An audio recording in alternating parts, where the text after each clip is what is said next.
чихэна.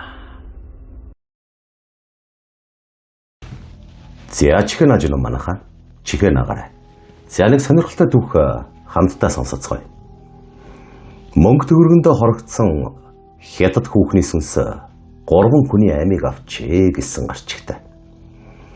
За доорх зүйлийг 1992 онд Унгар улсын Будапешт хотно 2 улсын гэрээгээр 3 жилийн хугацаатай оюутлын үйлдвэрт ажиллаад ирсэн нэгэн эгч маань ярьж билээ гэд энэхүү түүх эхэлж байна.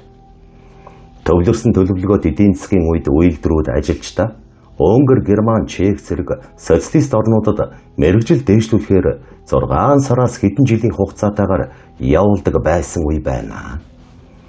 Тухайлбал оюутлын нэгдлийн үйлдвэр гэж 5,000 гаруй ажилчин 2 ээлжээр ажилладаг нүсэр том үйлдвэр олон жил сайн ажилласан ур чадвар сайтай ойдолчдоо Унгар, Чех зэрэг орнуудад 2-3 жилийн гэрээ хийж нэг ээлжиндээ 2-300-аар нь явуулдаг байв. Тэр үед тус үйлдвэрт Цэвэлма гэдэг сэргэлэн бор хүүхэн ажиллаж байж тэр 18 настайдаа үйлдвэрт ажилд орсноос хойш 10-аад жил үр бүтээлтэй сайн ажилласан учраас 1990 онд гадаад явах нэг ээлжинд хуваарлагдсан аж. Олон мянган ажилчдаас ур чадвар, уран сэтгэмжээр шилэгдсэн Цэвэлма тэргүүтээ ойдолчид Унгар улсын Будапешт хотын нэг том оюутлын үйлдвэрт 3 жилийн гэрээтэй ажиллахаар болсон байна. Энэ үед Монгол орон зах зээлийн нийгэмд хөл тавин бүх юм ороо бусгаа болж хувийн хэвшлийнхэн дөнгөж гарч ирээд харин гадаадд суралцаж байсан хэл устаа нэг нь ганцгийн 8 эрхлэх сонирхолд хөтлөгдөж байсан цаг. Ганц манайхч биш. Социалист орнууд тэр тусмаа Унгар улсч зах зээлд шилжиж иргэдэн зах дээрээ гарч 8 хийж амьдрах болсон байна. Тиймээс Монгол ойдолчид 2 ээлжээр үйлдвэрт ажиллахын сацуу хагас бүтэн сайн өдрөөр 8 хийж 8-ны ашиг дээрээ цалингаа цуглуулан ар гэр рүүгээ явуулж чамгүй хөлжиж байсан цаг гинэ. Цэвэлмаач зүгээр суулсангүй. Чадах ятгаараа 8 хийсээр Будапештийн зах дээр ажилдаг хятадуудтай сүрхий танилцаад авсан байна. Ялангуяа дотор хувцас, ариун цэврийн хэрэгсэл зардаг Хуали гэдэг хужаа хүүхэндээ дотн танилцсан. За нэг ёсондоо түүний борлуулагч нь болж ховирчилдэ. Хуали бол Унгарт олон жил амьдарч 8 хийж нэлээ мөнгө хоригдлуулчихсан. Будапештийн зах дээр барааны 2 том лангуу ажилуулдаг нэгэн байсан тул монголчууд төдийгүй төлгүүд ийгч бараагаар хангадаг их гарын 8-ачин байсан байна. Цэвэлма түүнээс бараа аваад галт дэрэг метронд сун өөр жижиг хотод юм уу? Будапештийн ойролцоох тосгон руу явна 8 айлж овоо ашиг олдог байсан байна. Энэ маягаар хэдэн сар болсны дараагаар эцэст нь Хуали нэг өдөр түүнд хандан "Миний би их муу. Би өдөржин зах дээр зогсохоор бие минь улам муудаж байна. Чи үйлдвэрт ажиллаж байхаар надад туслаад миний барааг зарж байгаач" гэсэн учраас Цэвэлма ажлаасаа гарan Хуалитай хамт хөлсний байранд амьдран 8-аг нь хийх болжээ. Энэ хугацаанд хятад хэл гаргууд сурч Хуалитай ихч дүүс шиг эжилдэн дасаж ийш тийш явахт нь хамт явсаар бас ч гэж 2-3 орны хэлийн дээс алхаж нүд тайлах болвоо. Мөн энэ хугацаанд тэрээр 2 ч дүүгээ Унгаруудад 8-нд оруулаад зогссонгүй. Монгол руу хүнсний бүтээгдэхүүнийг чиглэлгээр нь оруулж ирдэг болсон байна. Монголчуудын хэн нэгэн нь гадаадад олигтойхон амьдарч байвал түүний гэр бүлийн амьдрал ахуйн дороо сайжирдаг билээ. Энэ л жамаар мөн Хуали бүсгүйн ачаар Цэвэлмагийн Монголд тарчигхан амьдарч байсан ах дүү нар дорхноо дээшилсэн хэрэг. Ганц энд байгаа ах дүү нарч биш. Тэнд 8 хийж байгаа монголчууд ч чанартай бараг хямд үнээр авч чаддаг болсон гэхээр тэрхүү хятад хүүхэн их ээхэн буянтай нэгэн байсан бололтой. Гэвч яванда Хуалигийн хятадаас оруулж ирдэг барааны чанар муудаж оюутлын болон өнгө будагны засвартай бүтээгдэхүүнүүд боодолтой бараан дотроос их гардаг болж үүнээс үүдэн Будапештийн зах дээр 8 хийдэг гадны иргэдийг хавчиж дарамтлах нь их болсноос тэдний 8 муудах тишээ хандаад ирж илдээ. Тиймээс Хуали нэг өдөр Цэвэлмада "За би нутаг яваад бараагаа татаад ирье. Тэндээс явуулж байгаа бараануудын чанар улам муудаад байна. Чи 8-аа сайн хийгээд байж байгаарай гэсэн байна. Түүнийг инхүү явхад хамт 8 хийдэг хятадууд нь хүртэл мэл гайхаж цэдлэх өгөрчлөлтэй. Харахчгүй юм да. Хятадууд өөрөөсөө өөр хүнд ч идэгдэггүй. Дээр нь төрсөн өссөн энэ тэр ах ихч байдаггүй болохоор танихгүй шахан Монгол хүүхэнд хамаг юмаа даатгаад орхисон хуалий үнэхээр гайхалтай байж л тий. Цэвлэмаа үлдээсэн бараануудыг нь чадах чинээгээрээ зарж аль болох их мөнгө хураахыг хичээж байна. Гэвч нутаг руугаа явсан хуалий сарга руу болоход эргэж ирсэнгүй. Бүр сураг нь ч гарсангүй. Орос сураггүй болж л дээ. Хамгийн сүүлд очсныхоо дараахан ажил бүтэхгүй байна. Би энд нэлээд удан шүү гэж уцтаад л таг алга болжээ. Бүхэл бүтэн сар өнгөрчхөд байхад хил чимээчгүй таг болсон хуалид санаа зовлон цэвэлмаа яах учраа олохгүй байна. Төвний гэр орон хятадын ямар хот тосгонд байдгийг мэдэхгүй. Хамт байхдаа аргэр эцэг их хамаатан гэж ганц ч хүний тухай ярьж байгаагүй болохоор хайх аргач байсангүй. Осолдохгүй л багасаа хэцүү амьдрал туулсаар арай хийж сургуулаа төгсөөд өнгөрт суралцахаар ирснээс хойш 10 жил болсон гэж ярьснаас цаашгүй байж. Нэгэнтээ сураг гаргаж чадахгүй учраас үлдээсэн барааг нь зарж дуусаад дэмий хүлээж байтал нэг өдөр тэнд байдаг хуалийг нь танил хужаа ирэн хуалын нутагта очиод үгсэн гинэ. Өвчин хүндрээд үгсэн. Гэсэн ч хүнд алуулсан бололтой гэж. За тэгэд энэ мэдээ цэвэлмаад үнэхээр хүнд цохилт болно. Хүний нутагт 8 хийж танилцсан. Эгч дүү шиг болсон тэр бүсгүй хүчээр амьдрал ахуйн өөдөлсөн болохоор аргачихгүй юм.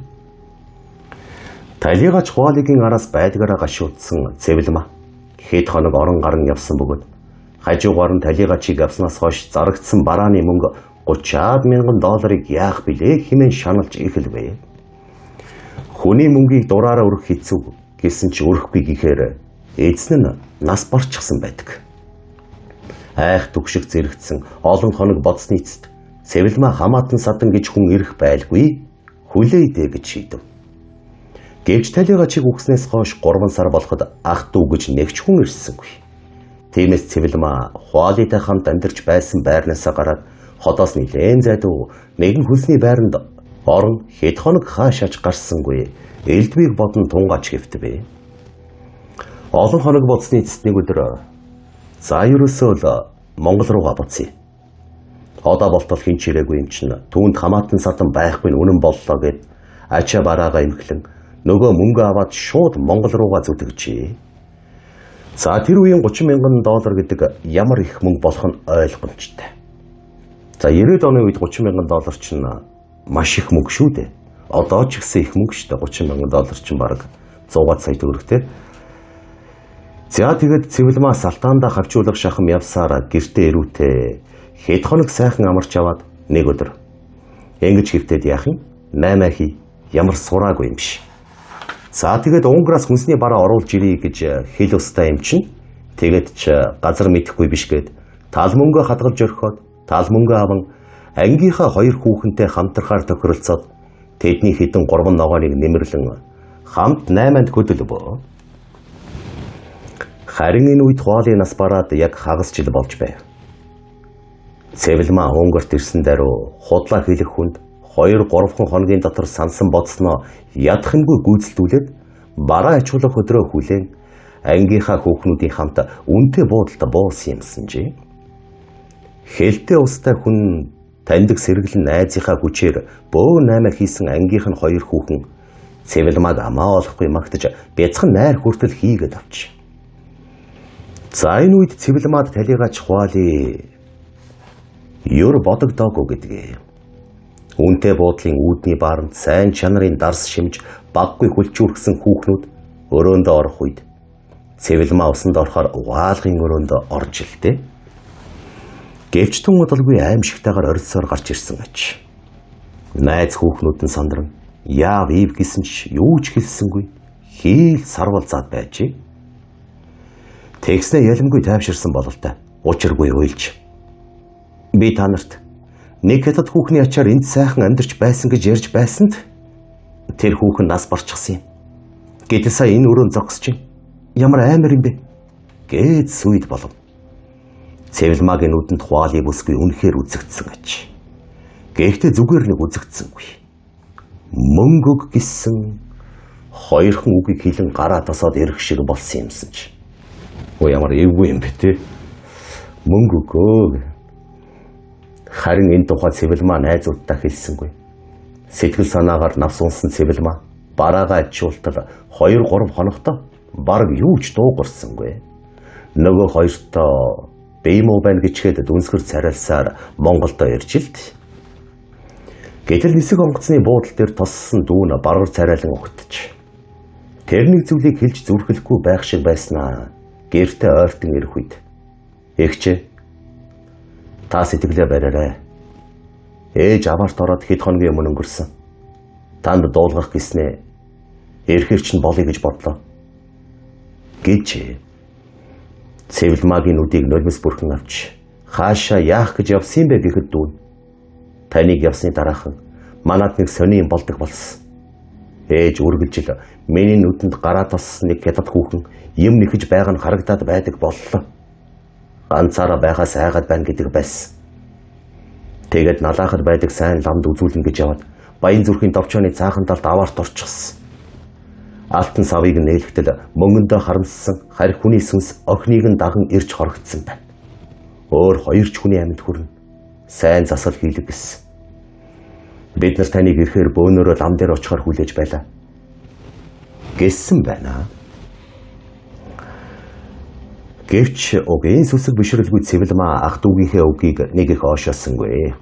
Ээжийнхээ араас ганц нэг ном уншуулсан бол одол орхиж. Тэгтэл түүнийг ирснээс хойш хэдхэн хоногийн дараа ах нь гэртээ орох гэж яваад орцсондоо хотголуулан өгч үүнийг сонссон аав нь цус харваж бас л өнгөрчээ. Богино хугацаанд араараасаа хөвөрсөн үхэл хагцал Цэвэлмааг арга буюу лам хараар явуулахад хүргэсэн ч хуалыгийн сүнсийг амраах мундаг хүн олдоогүй мó.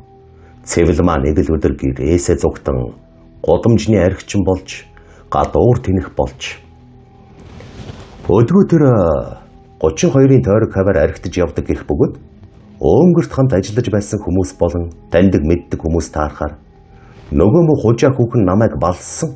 Би 30,000 ногооныг нь залгиад 3 хайртай хүнээ алдсан. Өмхий хужаа хуалын намайг хизээрж авах болдоо гэж солиотой юм ярьж явдаг гинлээ гэсээр энэхүү сонирхолтой түүх маань төгсөж байна.